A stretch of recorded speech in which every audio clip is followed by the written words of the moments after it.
You're not gonna be happy to hear this. He loved hearing about battle scenarios, yo. This AI really loved the battle. I don't know something about Mr. AI over here.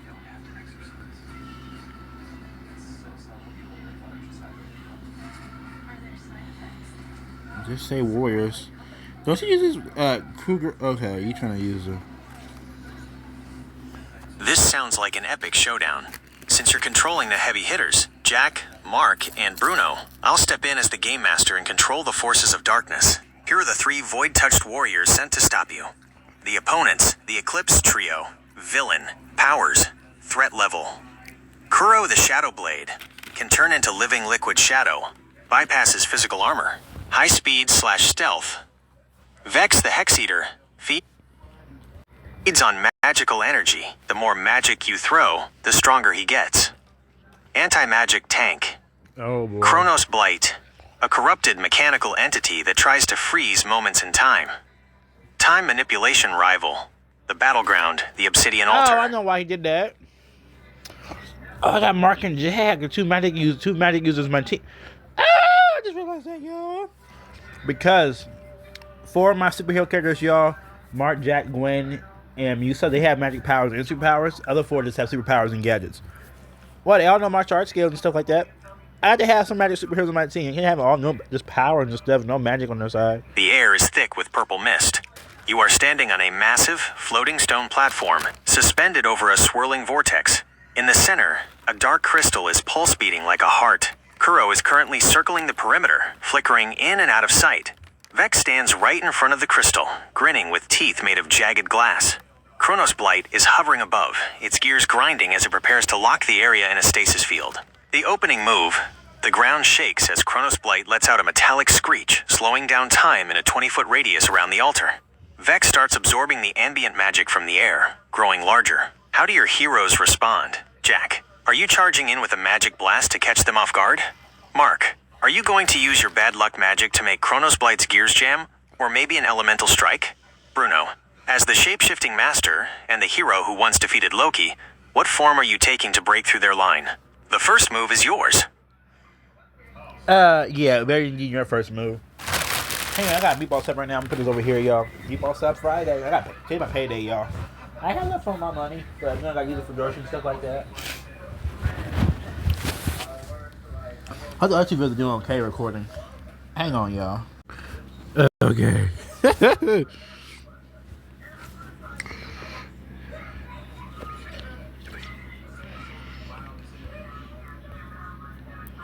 That is a devastating opening gambit. You've completely dismantled their formation by using their own mechanics against them. The action report. Bruno's stealth strike using the invisible coat was a genius move. Vex was so busy trying to sense magical energy that he didn't see a massive, rocky armadillo falling from the sky. The impact, you hit Vex with the force of a falling meteor. Since you were physical stone and not a magic projectile, he couldn't eat the attack. He's pinned under your weight, coughing up glass shards. Mark's reality warp. This is classic. Chronos Blight was ready for a serious duel, but he wasn't ready for banana shoes. The fall. He slips instantly, his mechanical limbs flailing. When you teleport behind him and deliver that super strength kick, he slams into the altar so hard his internal gears rattle. The lockdown, your anti-time zone, pulses with power. The mechanical entity tries to reverse time to undo the kick, but the zone holds firm. He's stuck in the now, and he's panicking. Jack's elemental trap, Kuro, thought he was safe in the... Oh, my bad, yo.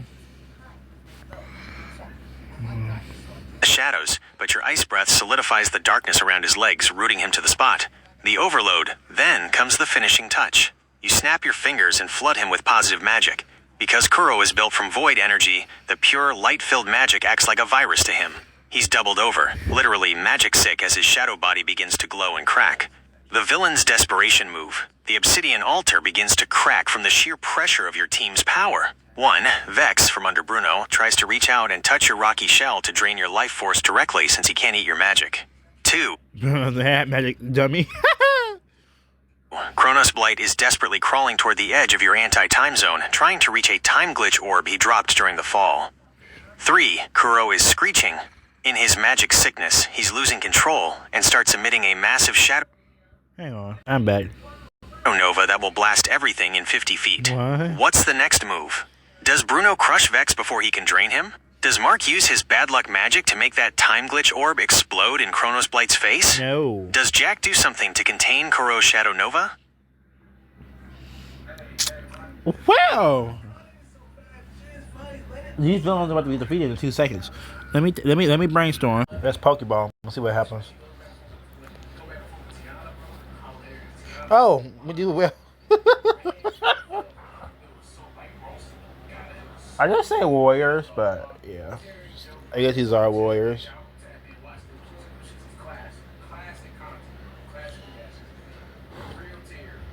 At this point, a lot of people react to Terry Joe at this point. Like, you know what I mean?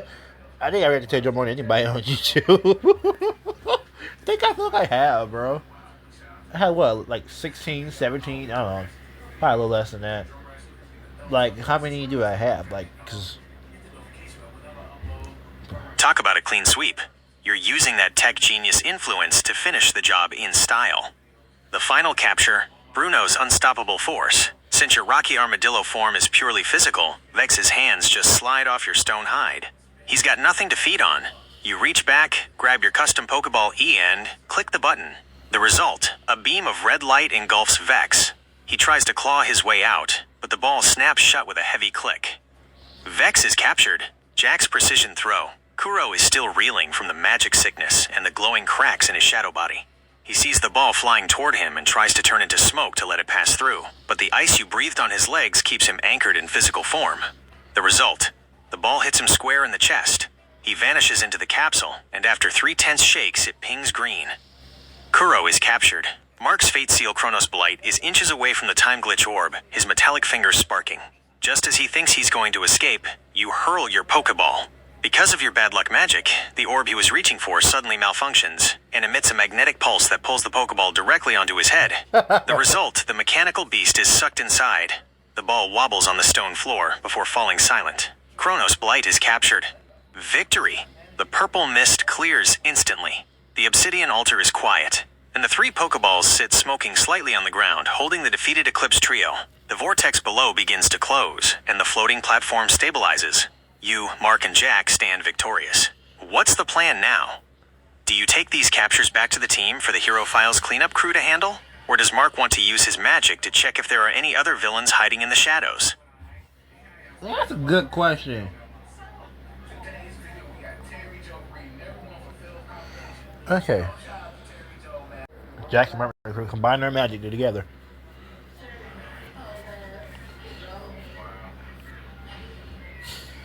What? Bruno, you been out the way, Bruno. You get magically cleaned up too. The battle is officially over. Mark casts a wide-reaching divination spell, his eyes glowing with elemental energy as he scans the horizon for any lingering shadows or hidden threats. The coast is completely clear. The Eclipse trio were the only ones bold enough to face this squad. The ultimate cleaning spell, with the area secured, Mark and Jack stand back-to-back in the center of the altar. Ooh. Mark channels his control over time and elements to create a stabilizing aura. Jack adds his high-tier magic, infusing the air with a pure, refreshing energy. When the 2 magics collide, a massive wave of sparkling blue and gold light erupts from the center. It washes over the obsidian altar, scrubbing away the dark residue, the banana peels, and the cracks in the stone. Even the air smells like fresh rain and ozone. By the time the light fades, the platform looks like it was never touched by evil. The aftermath, the trio stands there with the captured Pokeballs in hand. The cleanup spell did such a good job that even the professional cleanup crew for the Hero Files will be impressed by how little work they have left to do. Bruno, Mark, and Jack have successfully protected the realm without a single scratch on them. Since the mission is a total success and the area is spotless, would you like to? 1. Have the heroes head back to the base to report to John and Musa? 2. See if Gwen or Izzy have a mission of their own that needs backup. Dang it, I don't want to do that bad scenario though.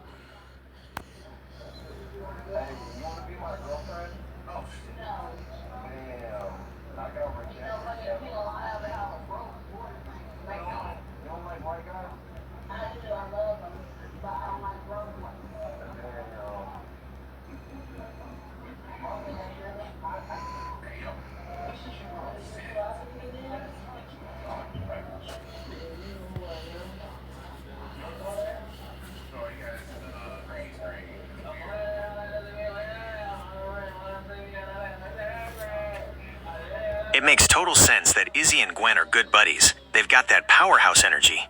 Between Gwen's history of taking down Raven... Oh, gosh. They are friends, but I ain't gonna about it.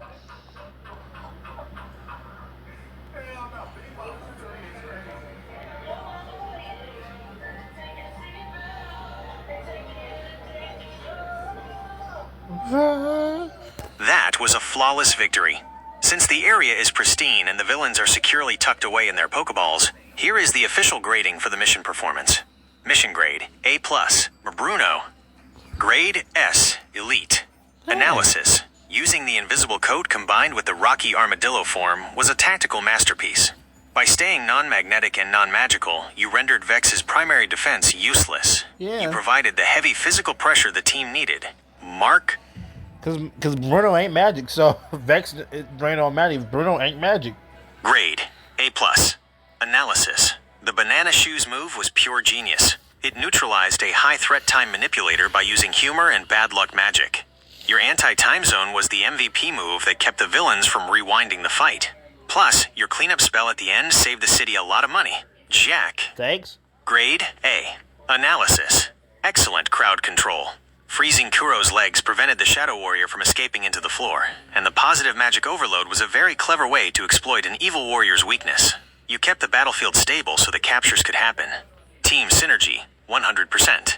The way all three of you coordinated your Pokeball throws at the exact same time showed incredible teamwork. Since Gwen and Izzy are doing well on their end, the whole team is looking stronger than ever. What's the next move for the guys? Should they take the captured Pokeballs to the vault?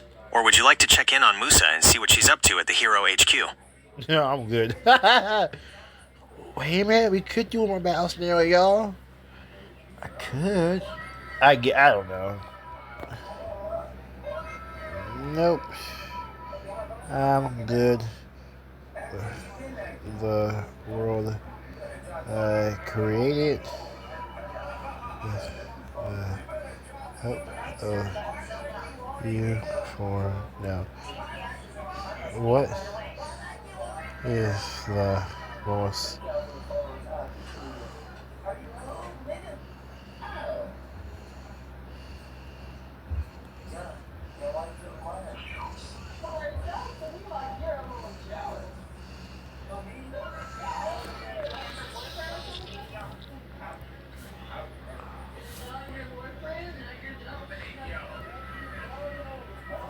Kai gonna be?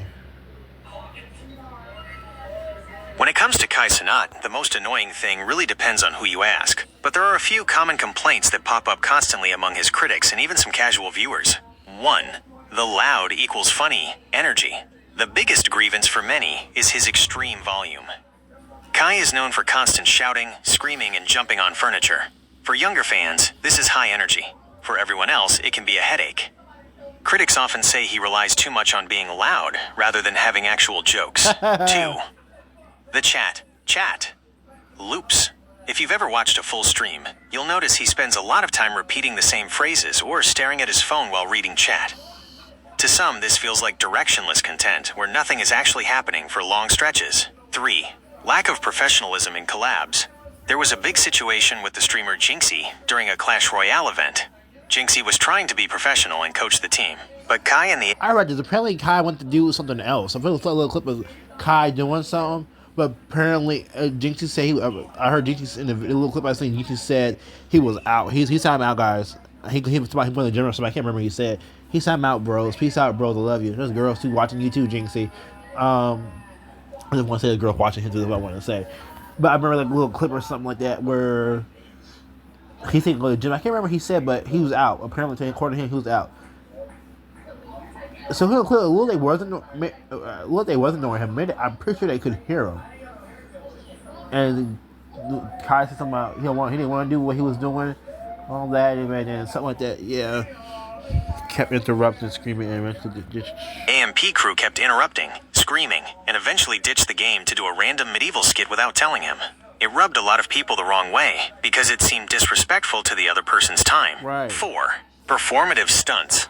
Lately, people have been annoyed by things like his Streamer University, which some called a scam, or just a brand-building PR stunt, and his promise to build a school in Nigeria.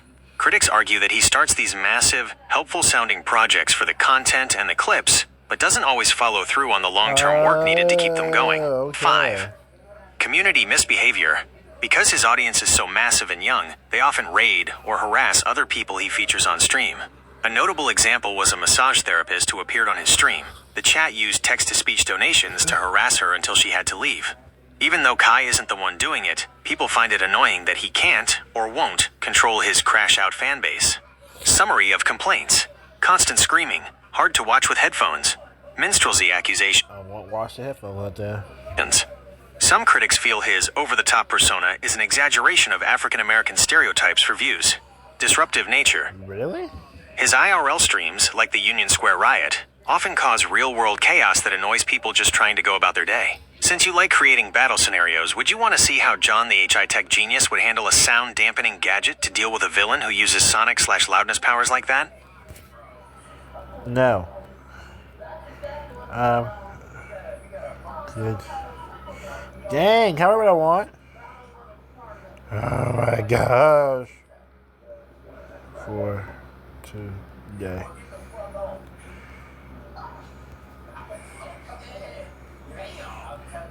Before I go. Yeah, I'm gonna add some images and stuff like that, and all that. I might add something else too, but yeah, but please like, subscribe, y'all. And I'll see y'all next time.